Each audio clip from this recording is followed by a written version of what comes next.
venha viver para a Agra. Nós encontramos a sua casa de sonho.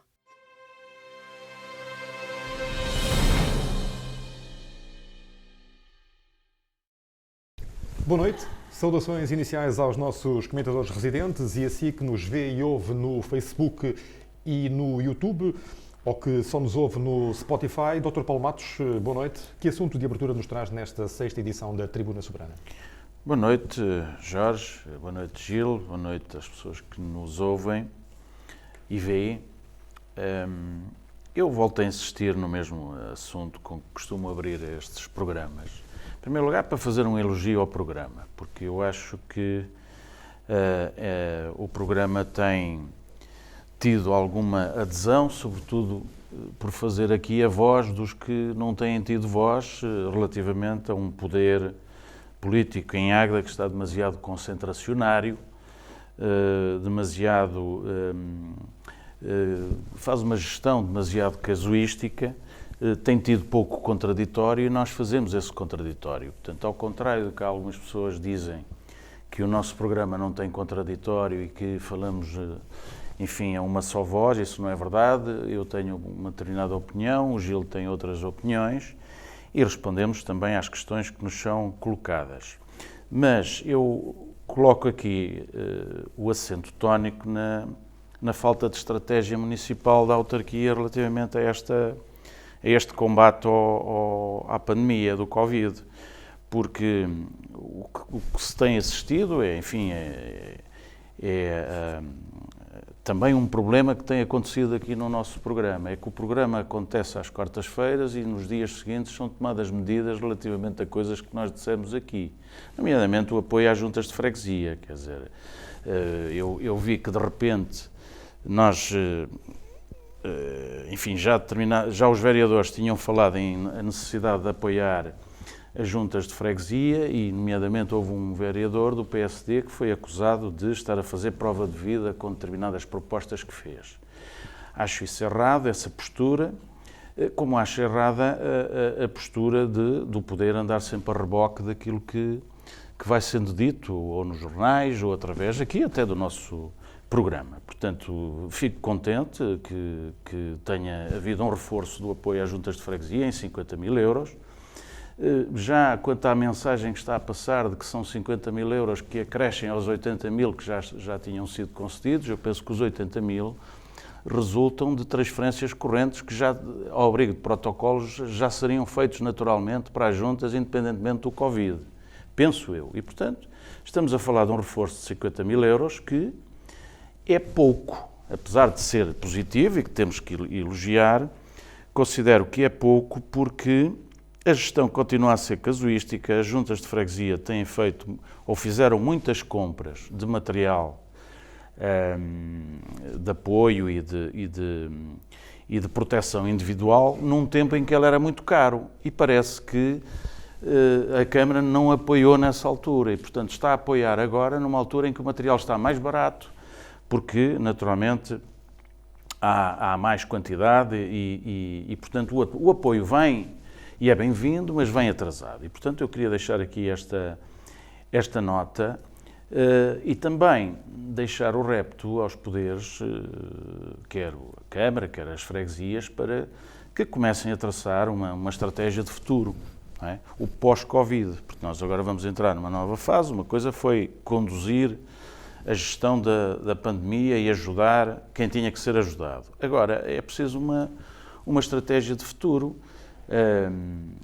Que visão é que nós temos para o Conselho, que estratégias, que apoio é que vamos dar às IPSS, que apoio é que vamos dar a todas as associações que têm relevo na construção do Conselho. Portanto, atitude positiva da Câmara Municipal é de elogiar, embora eu estranhe que ela ande um bocado a reboque do que vai sendo dito.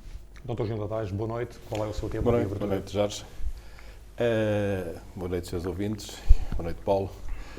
Pois, o meu tema de abertura de hoje é uma notícia que eu vi que vem repescar alguns fantasmas, para mim são fantasmas, que vão no sentido contrário daquilo que eu considero correto, que é voltarmos a fazer arranjar, acho que é 300 ou 600 assinaturas para reverter freguesias e voltar a quadros. Diz que vem uma nova lei para reverter o quadro. A minha posição é conhecida, eu penso que nós temos juntas, nós não deveríamos ter juntas de freguesia, nós devíamos ter, o nosso poder devia ser repensado, o nosso quadro de distribuição do poder devia ser repensado, porque a nossa distribuição, a nossa organização administrativa é do século XVIII. No século XVIII, numa altura em que se andava a pé, em que as distâncias eram enormes e em que precisávamos de ter o representante do poder próximo. Agora temos o representante do poder próximo. Aquilo que nós queremos do poder é que ele seja capaz de resolver os problemas e nós precisamos de ter uma estrutura que esteja próxima de nós, representante desse mesmo poder. Não precisa ser eleitos, mas serviços que ajudem as pessoas.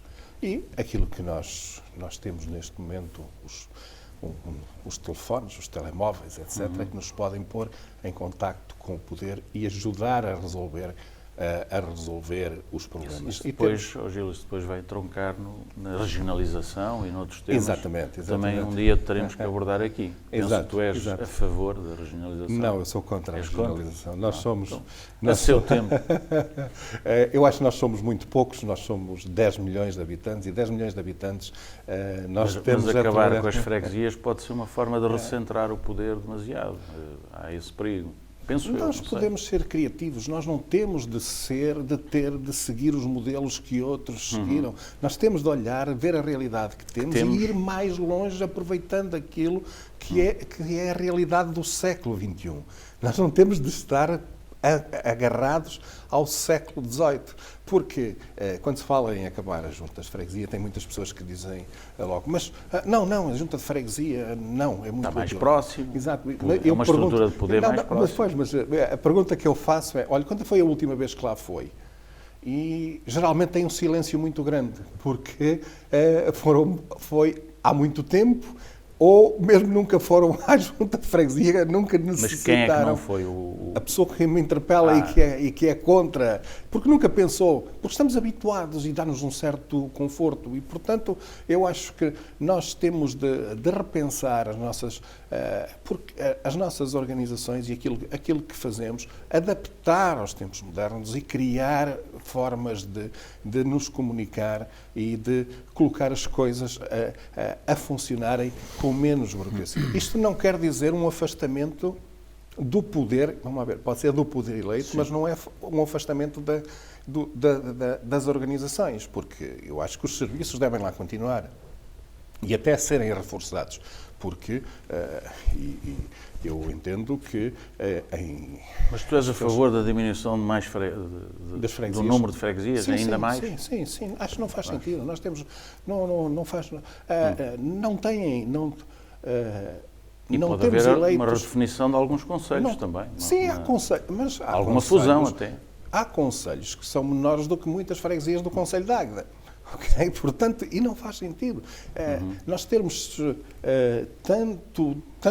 tanta administração, isto, como é que nos brasileiros tem uma expressão, tanto cacique para tão pouco índio, não é? Ou seja... Esse é o perigo da regionalização, exatamente. Termos aqui assim muitos líderes, não é? E muita gente, eu acho que deveríamos reduzir ainda mais o poder, mas ter uma organização que funcionasse e efetivamente caminhasse no bom sentido. E, na realidade, eu não poderia deixar de lamentar que a Câmara da Águeda tenha deixado cair a sua certificação na excelência, não é? Que era a única Câmara do país que tinha e que, portanto, Por acaso já há algum tempo não vejo aí prémios a surgir. Prémios de excelência. Não, deve ser por causa da pandemia. Não, é preciso uma cultura e é preciso que haja objetivos. Isto também se prende com aquilo que estavas a referir há pouco, que é preciso ter objetivos e ter objetivos claros e ter um rumo, não é? E, portanto, não navegar à vista. É preciso saber o que é que se quer. E o rótulo, a excelência, não era por sermos a única Câmara do país e por sermos que nos distinguia, mas era um caminho no sentido de uma melhoria contínua da organização, para que ela respondesse cada vez melhor aos cidadãos, para que a resposta e que a função pública dá fosse de melhor qualidade. E isto tem obrigações, obriga a requisitos, obriga a auditorias quase permanentes, portanto, do trabalho.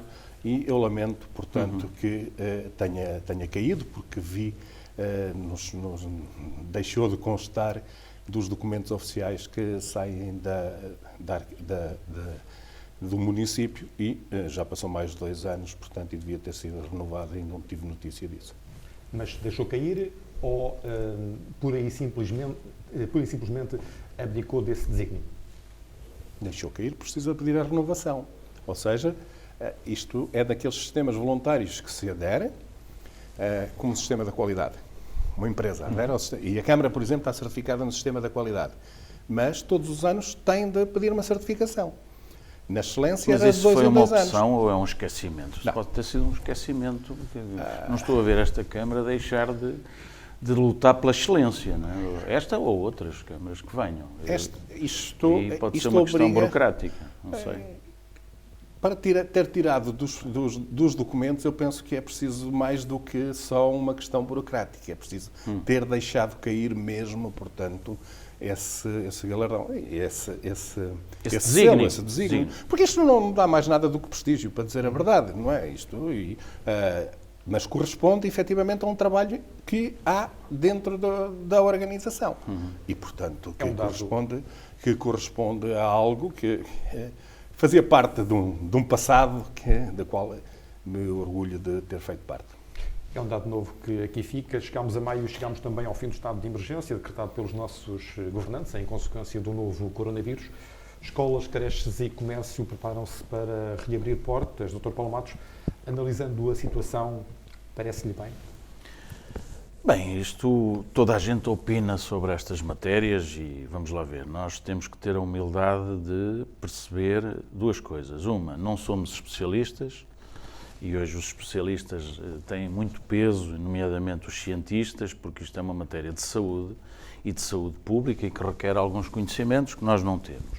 E depois há um outro fator, que é a incerteza, não é? Nós podemos também ser muito especialistas ou nada especialistas, que não conseguimos ultrapassar a incerteza relativamente a uma situação que é nova. E, portanto, eu tenho alguma dificuldade em dar como adquirido que as opções estão a ser bem tomadas, mas também não tenho argumentos para dizer que estão a ser mal tomadas, porque se nós virmos, há aquele ditado, não se morre da doença, mas pode-se morrer da cura. E, portanto, nós vivemos de economia, os humanos vivem em sociedade e, portanto, as sociedades têm que estar organizadas. A economia tem que funcionar e se ela deixar de funcionar, a pobreza vai aumentar. Aliás, isso está a acontecer já em Portugal. Não sei, no Conselho, o Gil levantou essa questão aqui há dias. Era importante nós sabermos como é que estão os níveis de pobreza em Águeda. Não vejo ninguém a falar nisso. As coisas parece que correm todas sobre rodas. Parece que não há pobres em Águeda e haverá certamente. E muitos novos pobres surgirão. Porque a situação é difícil, o desemprego é inesperado para muitas famílias e, portanto, pode ser temos que ter estratégias de intervenção já para que o problema não venha a ser mais grave no futuro. Mas eu sou adepto desta retoma gradual, não é? Sou adepto desta retoma gradual com cuidados, e portanto compreendo que o Presidente da República defina que o fim da declaração do estado de emergência. Já compreendo mal que a seguir ao estado de emergência se declara uma calamidade. Quer dizer, isto dá a ideia que nós lançamos aqui mão de certas figuras que são jurídicas para ficarmos bem na fotografia, quer dizer, ou há estado de emergência ou não há nada.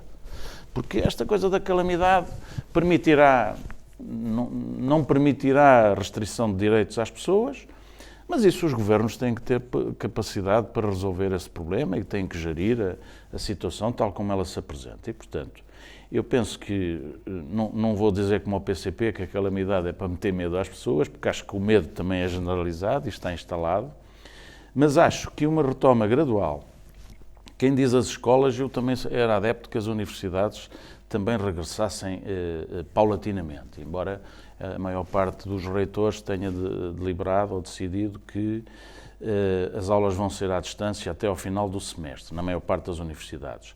Mas, por exemplo, os exames já eu defendia que pudessem ser presenciais, por exemplo, na universidade. Nós temos que ser capazes de nos organizarmos e, com máscaras, com todas as garantias de segurança, regressarmos quer à vida escolar, quer à vida do comercial, quer os restaurantes. Não é? Fala-se que os restaurantes podem regressar lá para meados de maio, também com regras. Alguns vão ter que construir, e já andam a fazê-lo, divisórias em acrílico, e não vão permitir que as pessoas entrem sem máscara, e circular no restaurante vai ser só com máscara. Eu não sei bem como é que isso vai ser gerido, porque as coisas podem se equilibrar, porque depois eu acho que haverá menos gente a ir aos restaurantes, porque as pessoas ou têm medo ou têm menos dinheiro. Portanto, isso vai haver uma quebra, por natureza. E, portanto, pode ser gerível. A prazo, pode ser gerível esta retoma dos restaurantes. Mas eu sou favorável, portanto, não vejo que possamos estar assim durante muito tempo, e, sobretudo, numa economia como a nossa, muito dependente do exterior, e muito dependente de um único setor. Já falámos nisso aqui há dias, e isso vai ser um problema gravíssimo. Vai ser um problema, mesmo os restaurantes, estávamos a falar dos restaurantes. Os restaurantes sem turismo vão quebrar as suas receitas. E, portanto, nós temos que reinventar a nossa maneira de lidar com a economia, e o fim do estado de emergência era uma necessidade face aos dados, porque nós também temos dados que permitem que o estado de emergência termine. E, portanto, acho que é uma boa medida, mas lá está, eu não tenho certeza que tudo vá ficar bem, como dizem, porque há muita gente que vai ficar mal. Dr. Gil Dadais, tem essa certeza? Isto não há certezas neste momento, não é? Mas há aqui eu divirto-me um bocadinho a ouvir os juristas a falarem e a discutirem que e não era com as preciso... constitucionalidades. Exatamente, as inconstitucionalidades, que não era preciso o estado de emergência, que bastava o estado de calamidade, dizem uns, para outros o estado de calamidade é que era... São conceitos jurídicos. Bem, portanto, eu acho que aquilo que era preciso para todos era consciência de que temos um perigo para enfrentar, para a saúde, e que temos de ter comportamentos diferentes e mais recatados e ter boas atitudes. Isso é que é o princípio básico. Agora, o enquadramento legal, pronto, deixo isso muito para os juristas. E estamos a falar a falar numa altura em que antes, como o Paulo disse, vão ser anunciadas amanhã, portanto, as medidas de desconfinamento, se assim se pode dizer. Obviamente que elas tinham de vir, não é? E não vieram, todo este confinamento teve de vir porque o nosso sistema de saúde não tinha capacidade para responder a uma pandemia que houvesse. Neste momento as coisas estão muito mais controladas, mas a qualquer momento se podem descontrolar. Eu sei que o Governo tem todos os sábios juntos a aconselhar, mas... Mas quem tem que administrar é o Governo. Sim, mas cada um de nós tem de fazer a sua parte. O sistema hospitalar só leva 4 mil internados. Mas se houver aqui como limite, uma mudança de comportamentos, é que este vírus, e como já foi dito, é um vírus bastante amigo, mas bastante esquisito também, porque há muitas pessoas que têm a doença e não se manifesta e não têm sinais. Podem ser transmissores da infecção, portanto, e sem o saberem, não é? Poderemos ter focos localizados, portanto, aqui em diferentes locais depois destes... Gil, as escolas vão ter um problema com alguns professores que não vão querer regressar, ou por razões de saúde ou por medo. porque têm fatores de risco, etc. E como é que as escolas vão resolver o problema de alguns professores que não podem dar aulas agora nesta fase? Exato. Vão ter esse problema também. É que esta fase, isto vai se prolongar, eu estou convencido que nós, pelo menos mais meio ano, vamos ter aqui problemas de Covid, até termos uma vacina e termos uma imunidade de grupo assumida, teremos problemas.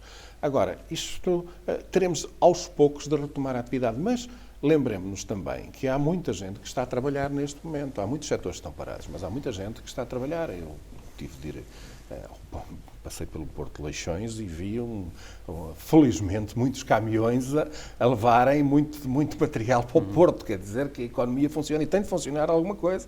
E temos bastantes empresas em Águeda que estão a trabalhar e que estão a tomar todas as precauções e a medir a temperatura à entrada já comecei a medir a temperatura no escritório dos seus funcionários e agora, perdoem-me lá à parte que há algumas entidades que eu tenho alguma dificuldade, acho que querem fazer prova de vida, não é? Acho que deviam estar caladinhos numa altura destas, em que as pessoas estão preocupadas é com uma pandemia, estarem preocupados com uma proteção da temperatura daquele cidadão. Se houvesse não é o essencial. Acho que não é o essencial e, portanto, não faz muito sentido. Mas o desconfinamento tem de ser, mas isto vai passar muito pelos nossos comportamentos individuais. Se todos decidirmos ir para a praia, se todos... Há o perigo este fim de semana, que vem aí calor. Exatamente. As pessoas podem disparar na ida à praia. É que depois não há polícia que chegue. Nós temos de nos regrar a nós mesmos. Sim. Porque acho que pode ser muito fácil de termos de voltar atrás. E isso será muito mau para o país. E por isso acho que temos de abrir, mas eu achei... Para o país e para os concelhos. Eu penso que também tem que haver a tal estratégia municipal para lidar com esta nova fase. Eu não vi nada ainda. Eu aí nós temos de ter aqui a estratégia é aqui assim e acho que tem de ser nacional e depois descentralizado. Tem de acompanhar e vi alguma abertura e depois por parte de responsáveis que depois tiveram de voltar atrás porque abriram assim entreabriram uma porta e as pessoas pensaram que tinham escancarado um portão, não é? E começaram logo a alterar os comportamentos. E não podemos passar do 8 ao 80. Exato. E vamos ter, portanto, aqui situações bastante complexas durante bastante tempo. Seja como for, deixo-vos a cada um conjunto de 5 máscaras protetoras para enfrentarem os próximos dias. É uma oferta da empresa Sólida Pétala, das empresárias Elizabeth Tavares e Mariana Silva, que agradecemos. Muito obrigado. Dr. Paulo Matos, o que é que te pareceu o discurso do Presidente da República no 25 de abril, numa altura em que a primeira sondagem sobre as presidenciais de 2021 dá 70,4% a Marcelo Rebelo de Sousa, o que será um recorde absoluto em Portugal ao nível de eleições presidenciais? Exatamente, a esta altura do campeonato, não é? Não sabemos o que é que aí vem, mas eu acho que isso é um pouco o espelho dos tempos que vivemos, quer dizer, a democracia é uma democracia de maiorias, quer dizer, não há dificuldade em haver quer personagens, quer estratégias políticas alternativas e, portanto, eu penso que o Presidente da República tem um estilo próprio, como nunca tivemos no exercício das presidências em Portugal. É um estilo que eu acho que é populista, não é? Num sentido não demagógico ou num sentido de conotação ideológica que atribuamos a esse populismo, mas é um presidente que trabalha para a reeleição. Eu penso que todos eles fizeram isso, mas houve... Enfim, não vamos agora traçar os perfis dos Presidentes da República que tivemos. Eu penso que o professor Marcelo, para começar, nunca deixou de ser professor e nunca deixou de ser comentador. Não é? Sabemos isso. e cultivou uma forma de presidência que era aparecer em tudo quanto é catástrofe, tudo quanto é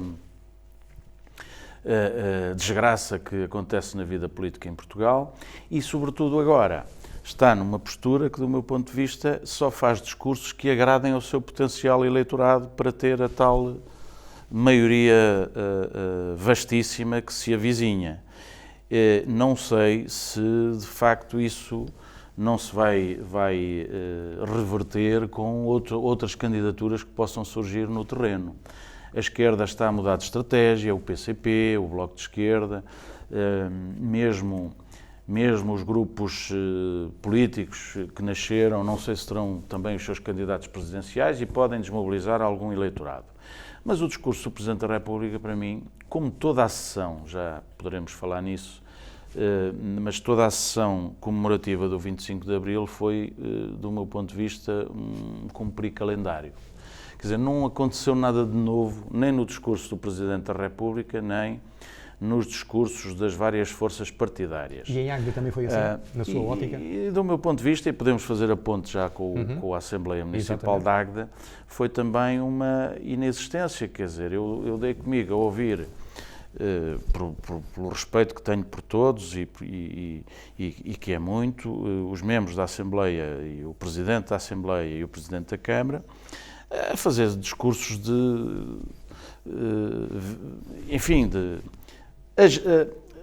marcar o dia, mas para marcar o dia não é preciso uma sessão de uma Assembleia. Nós já temos muitas formas de comemorar a Revolução e, sobretudo, há uma forma importante, que é fazermos a Revolução todos os dias.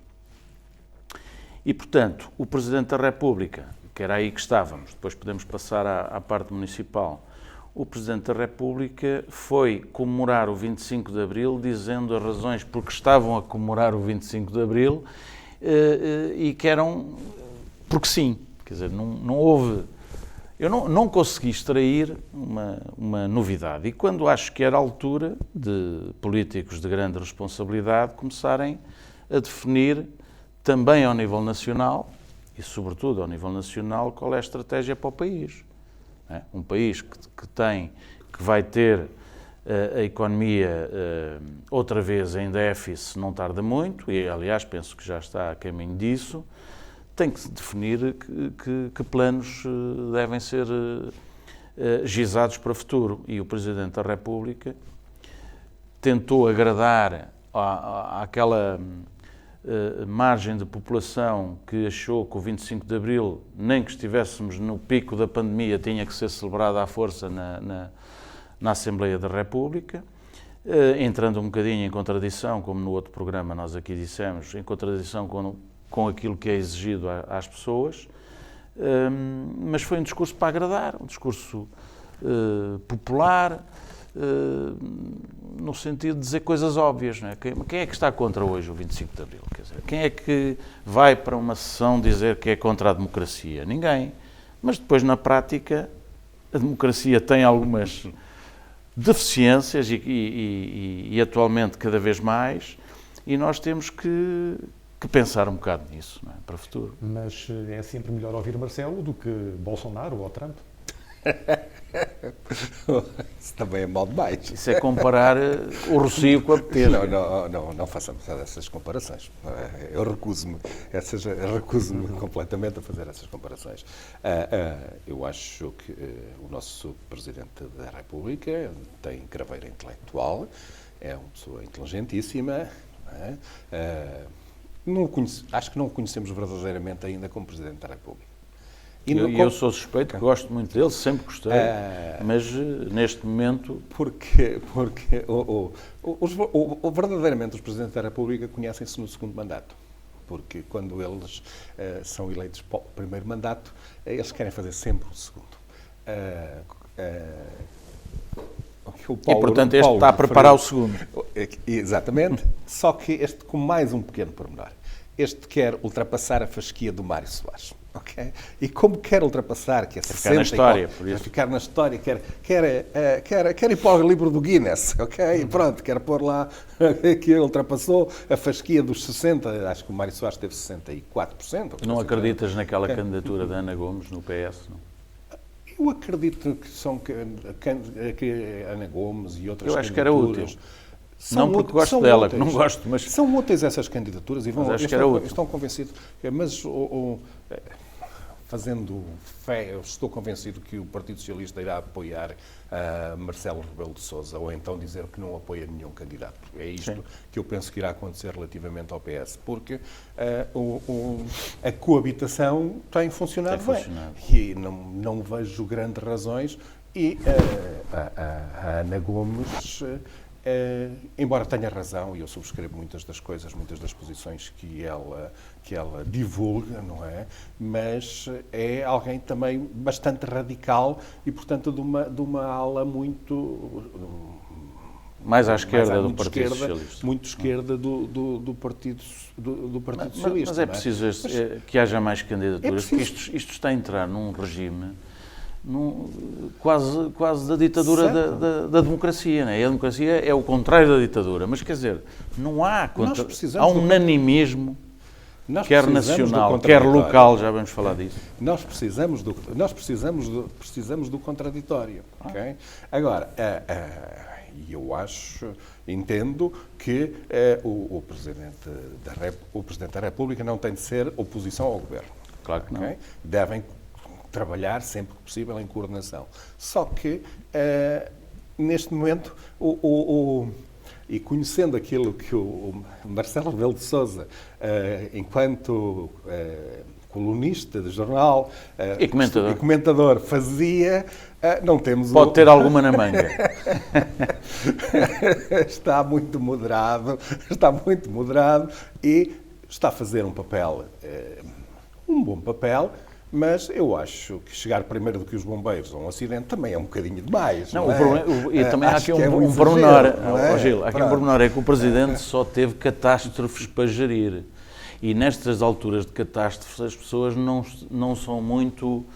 contraditam muito quem está no poder. E, portanto, o Presidente tem acudido, tem dado, com a política dos afetos, tem dado, aconchego às pessoas que estão a viver problemas e isso tem sido vantajoso para ele. Eu tenho de dizer que o comportamento do Sr. Presidente da República, E é o correto comigo, nessa matéria. enquanto Presidente da República e eu Presidente de Câmara, foi irrepreensível enquanto esteve aqui e excedeu, inclusivamente, os limites, aquilo que estaria a contar de um Presidente da República relativamente à preocupação quando houve os incêndios em Águeda. Portanto, foi excelente, muito melhor do que o Governo, que devia acompanhar de perto as situações.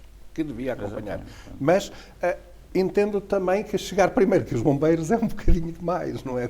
Quando caiu a avionete em Lisboa, não é? Eu estava lá mesmo logo ao lado. Só falta fazer como a CMTV, antes do acidente ocorrer, já lá estão. Exato, acho que é um bocadinho já lá demais. estão. Agora, portanto, penso que o Presidente da República, entre todos os discursos, ainda na Assembleia da República, foi aquele que, na minha perspectiva, esteve melhor, mas não trouxe nada de novo. Mas também, nenhum político português pode trazer nada de novo para estas coisas. Porque nós podemos mandar uns bitites, mas depois quem vai definir é a Europa que vai definir como é que nós vamos fazer aqui assim. Esse consenso... Okay. Esse consenso que uma parte é verdade, é real, mas há também muito de artificial nisso. Quer dizer, nós não podemos viver...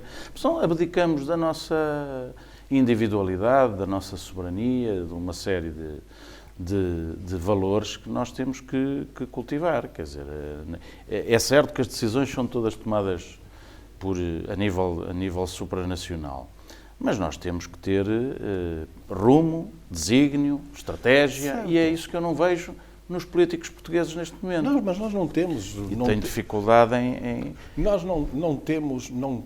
Em viver neste tipo de regime. Por exemplo, aqui numa área que é próximo e que eu gosto, que é a área da educação. O objetivo que nós temos é que os jovens estejam todos até aos 18 anos na escola.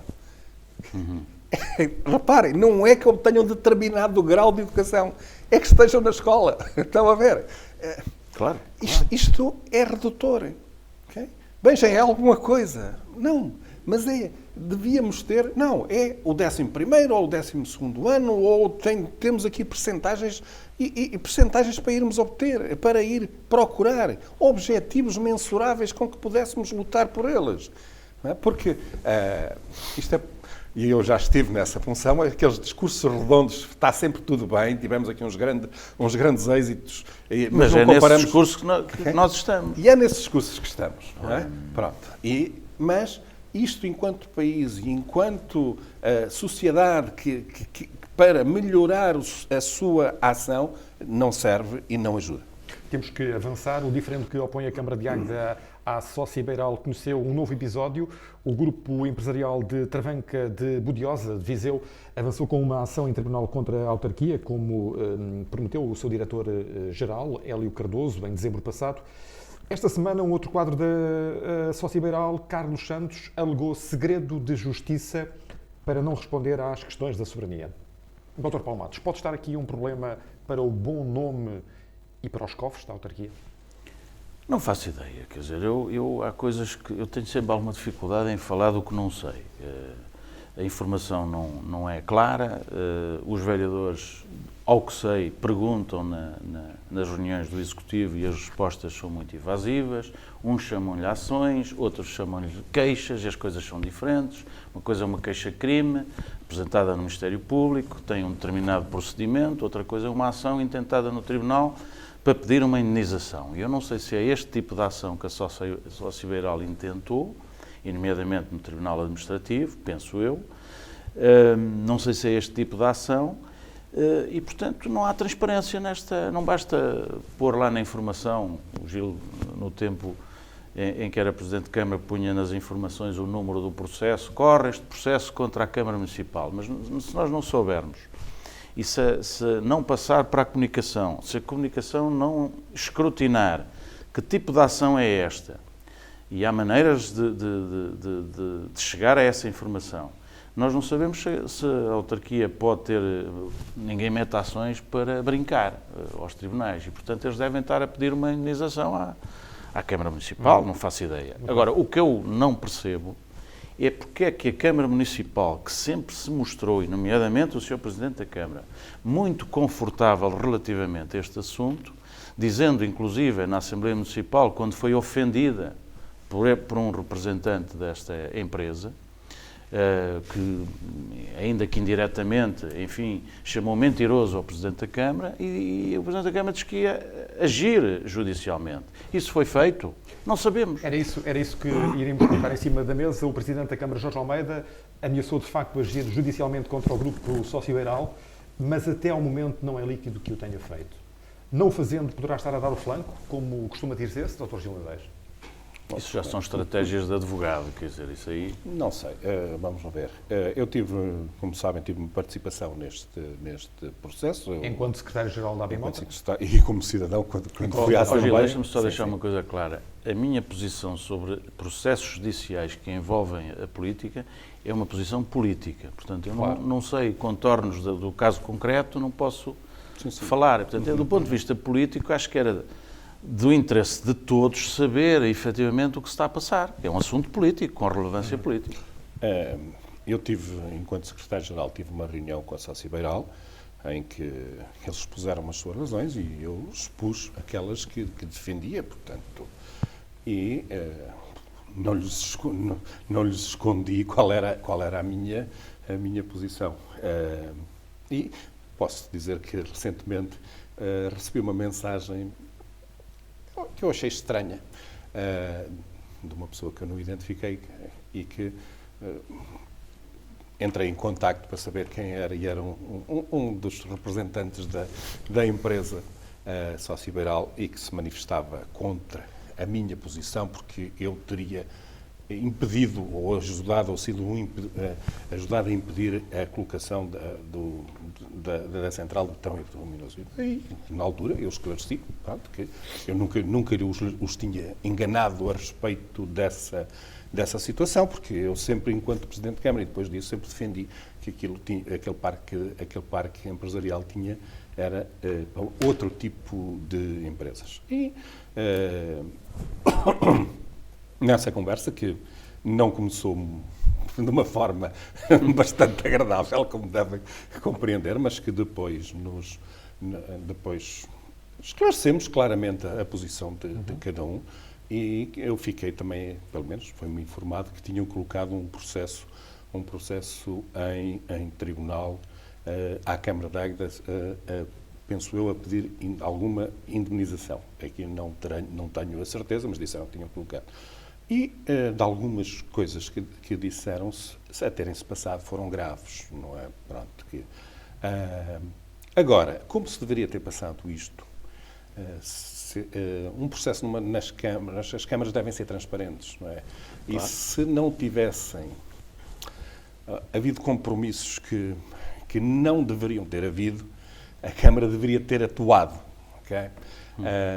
Deveria ter colocado logo, ter colocado em tribunal a empresa por ter feito as intervenções que fez, etc., uma série de coisas que não fez.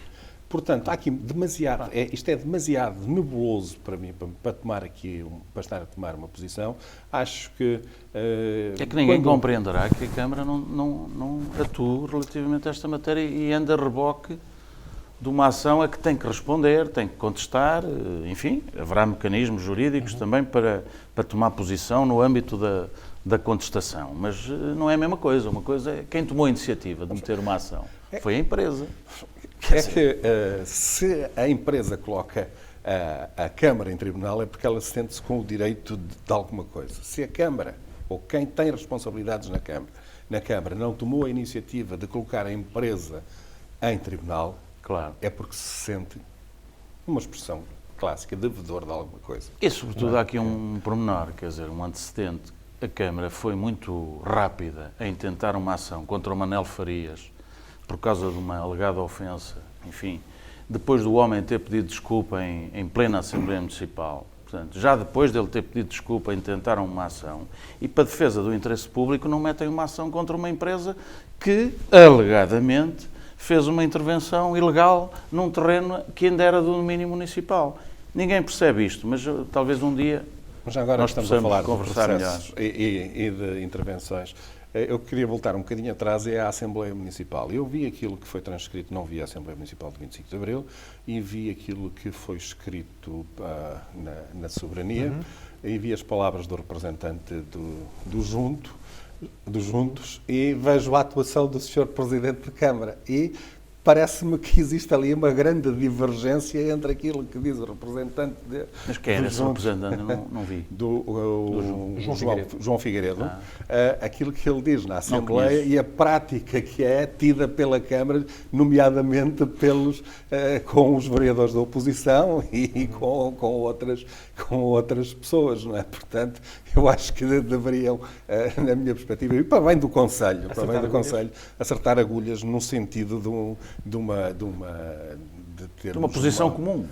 De uma posição comum, mas mais concertada e concertada. E menos, vamos lá ver, menos conflituosa do que aquilo que temos, porque eu acho que o conflito por vezes é necessário, mas não temos de estar em permanente conflito. Muito rapidamente, notas finais. A nota final não tinha assim nada de especial previsto, mas lembrei-me de dar aqui um elogio aos clubes que viram, portanto, as suas equipas subir a escalão superior, como foi o caso da LAC, do Fermentelos, do Valonguense, penso que não falhei. Sim. E, portanto, isso é de elogiar, porque reflete o trabalho das equipas técnicas e dos órgãos dirigentes desses clubes que conseguiram, naturalmente, tiveram o caminho facilitado por força da pandemia, mas estavam em primeiro lugar e, portanto, fica aqui um registro de agrado relativamente ao trabalho destes clubes. Assim como vejo com agrado, mas também com alguma preocupação, eu que gosto de futebol, o regresso previsto do futebol para, enfim, o mês de junho, se tudo correr bem. Eu ainda não acredito que isso vá acontecer, porque tenho algum receio que este levantamento da emergência e o desconfinamento ainda nos possa trair de alguma forma, oxalá que não, e portanto eu não acredito muito que o futebol vá regressar em grande, e se regressar é com os jogos à porta fechada, mas já não seria mau para um doente como eu do futebol. E do Benfica. Dr. José. Eu iria aqui falar do teletrabalho e da educação dos filhos. O Governo disse que quem está em teletrabalho, portanto, toma conta do filho em casa e acompanha a escola. Mas eu acho que só com o alargamento do horário de trabalho, porque de outra forma não é verdadeiramente possível. Ou então manda a criança, se for no meu caso concreto, e o que eu falo tem por base que a criança que tenho em casa, a experiência que tenho em casa, eu tenho de acompanhar as aulas, acompanho as aulas que ele tem na televisão. Depois chegam os exercícios e como na escola a plataforma ainda não funciona, chegam uns por mail, outros pela escola. E já não há fax, eventualmente, senão vinha por fax também. Pois, exatamente.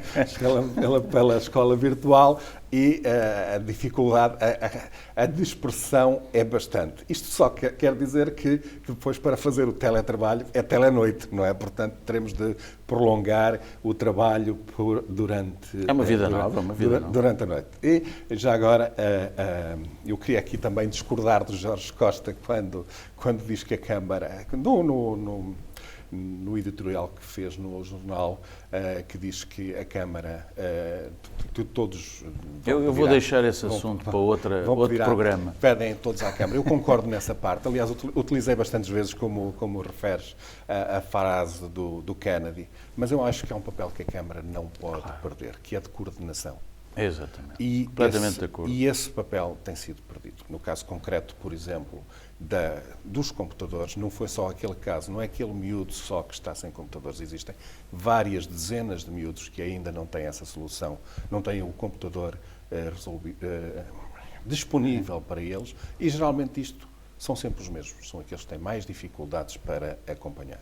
E aquilo que se impõe, portanto, e aquilo que eu acho, e isto prende-se com a minha intervenção, é que os poderes públicos devem tomar a liderança dos assuntos e fazer a condução.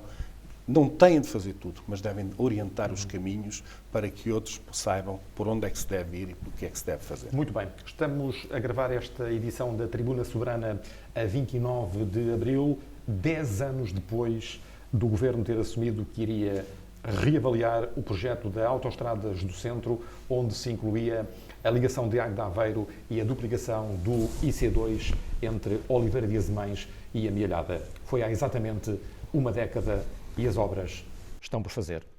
Boa noite.